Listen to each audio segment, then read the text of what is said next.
turning lemons into lemonade here with Elder Advisors. Larry Weiss is with us, along with Jeff Hurst. So, a humble guy. I've already met Jeff. He's a beautiful man, but he's very humble and shy. He is very humble. So you go ahead. Thank you. Praise him. Thank you. Was that Tammy? Yeah. The producer said to dial back your beauty quotient. Camera 3's kind of blurbing on it, so bring it down. As I said time and time again, when we're trying to help families protect assets, I want to be the dumbest man in the room. And I surround myself by top talent, and Jeff Hurst with RE/MAX Properties East is one of those people, because I don't do real estate. I don't do legal either. Steve Langdon, McNeely Stevenson does the legal part. But often there's real estate involved. And I know Fancy Fulton's been on talking about the Indiana part of that. Jeff represents the Kentucky part, because oftentimes there's real estate involved, and often the bad news is the house is an asset. But the good news is we can turn that into money, we can turn that into legacy for the families, and also ensure that mom's or dad's needs are met through the sale proceeds of the home, and still keep money back for a rainy day. So when the real estate's involved, I always refer clients to Jeff Hurst. And before I turn it over to Jeff, a perfect example is it gets really upsetting when clients don't do what you tell them to do. And we had a family about 2-3 weeks ago where I was singing your praises, and I said, you need to call Jeff Hurst. Well, my son-in-law is getting his license next week. You want to give him a listing. And I'm like, that is just a train wreck. Don't let this poor kid cut his teeth on such an emotional It's grandma's house or whatever it is, for Pete's sake. Don't let him cut his teeth on. But, of course, they knew best. And then 2 days later, they text me a message. There's been a family problem now with difference of opinion. And I'm like, that's why I was trying to get Jeff Hurst of RE/MAX Properties East involved, because Jeff knows what to do, and he can so often take those lemons and turn them into lemonade. There we go.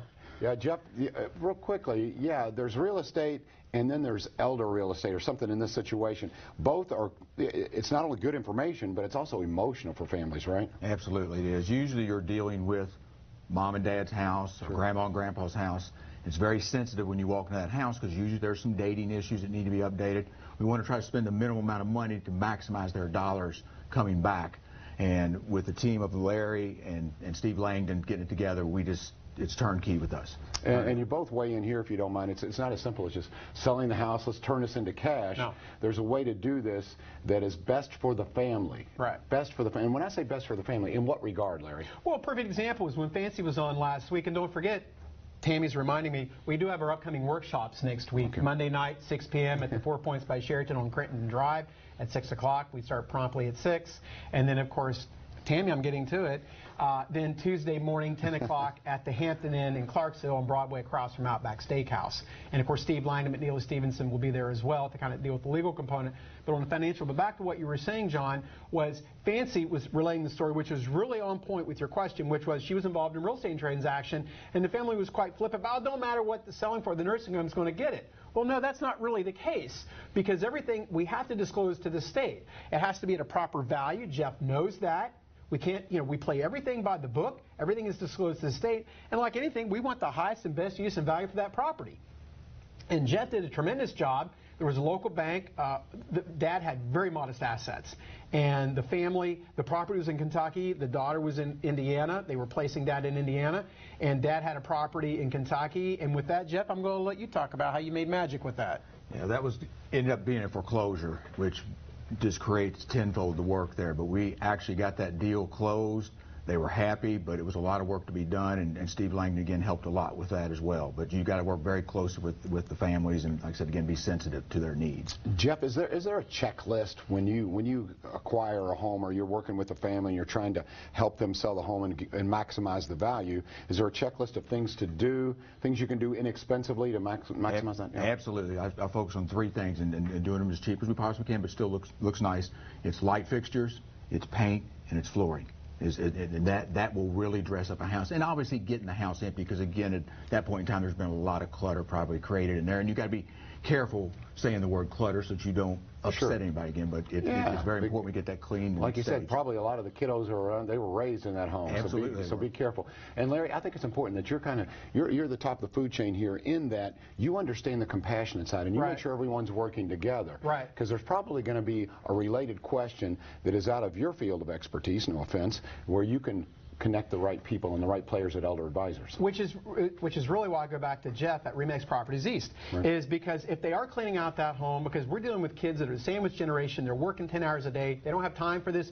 Jeff knows his people, whether it's guys with 40-yarder dumpsters and stuff like that, can help get that stuff done and affect that. But to go back to what Jeff was saying, he really minimized his contribution with this property that was into foreclosure. This poor guy spent hours on the phone with the bank, their mortgage department. You know, we can't answer these questions. I mean, the guy was really banging his head against the wall. Yes. So he's being disingenuous and said, just made a phone call, got it done. I mean, I knew it wouldn't, but I almost thought I was going to lose a relationship with this guy because I gave him a big limit. You do that on a daily basis. Only because you're so deserving. Okay.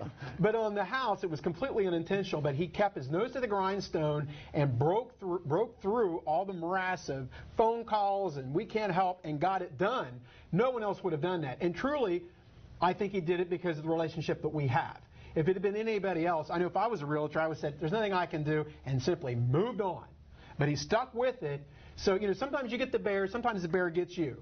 Well, in this one, the bear got all of us, but at the end, we got it across the finish line. The family actually had a net sales proceed, a closing check to the family, which they never envisioned would happen, and we got money put back for a rainy day.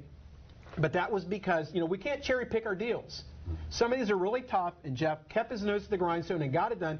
That's why he's my Kentucky Medicaid realtor, and that's why I wanted that family to use him, because I can never anticipate what problems are going to come up. And usually they do listen to me.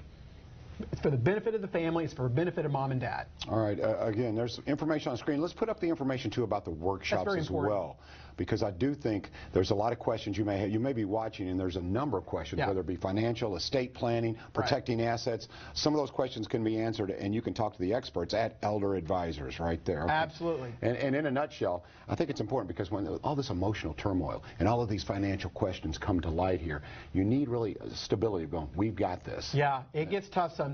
And I just had a family the other day. They said, well, this is going to be pretty easy now. And I said, you know what? I've done it. We're maybe 4 or 5 years ago. I said, yeah, sure. But now it's kind of like, it's still going to be problematic. It's still going to be stressed, but we're going to walk you through it. All righty. We'll be right back on Wave 3 Listens Live with Elder Advisors. Recently, we put Mom into a nursing home. We had no idea the cost would be so high, and we became overwhelmed with stress, worrying about how to pay all these bills without losing all of Mom's money. That's when we called Elder Advisors. Elder Advisors helped guide us through this difficult process, all while saving us time, money, and giving us peace of mind, knowing we had a plan for Mom's hard-earned dollars. They taught us things nobody else could have. We couldn't have done it without Elder Advisors. Don't go broke in a nursing home. If your loved one has been injured or is being abused or neglected in a nursing home, there is something you can do. Call the Nursing Home Injury Hotline at Hughes & Coleman. When you do something for someone special, you put in a little more effort to get it right. And so do we. Turn to the experts you trust at Jarbo's Plumbing, Heating, and Cooling. The people at Sam Aguiar was very attentive. They made sure that my problem was first on the list. They stayed in contact with me and made me feel welcome. Don't go broke in a nursing home. Larry, invite everyone out for great information. Thank you, John, and certainly I'm delighted to be back at Wave 3 Listens Live today. I want to remind everybody, don't prejudge your situation. Always keep an open mind. We protect assets. Even if someone's in a nursing home today or about to, we protect assets so you don't go broke in a nursing home. All right. Jeff, thank you so much for coming on the show. Appreciate it. Larry, always a pleasure. Effervescent. It's always going to be different, I promise you that. I hope so. Have a great day, and we'll see you tomorrow right here on Wave 3 Listens Live. Have a good one.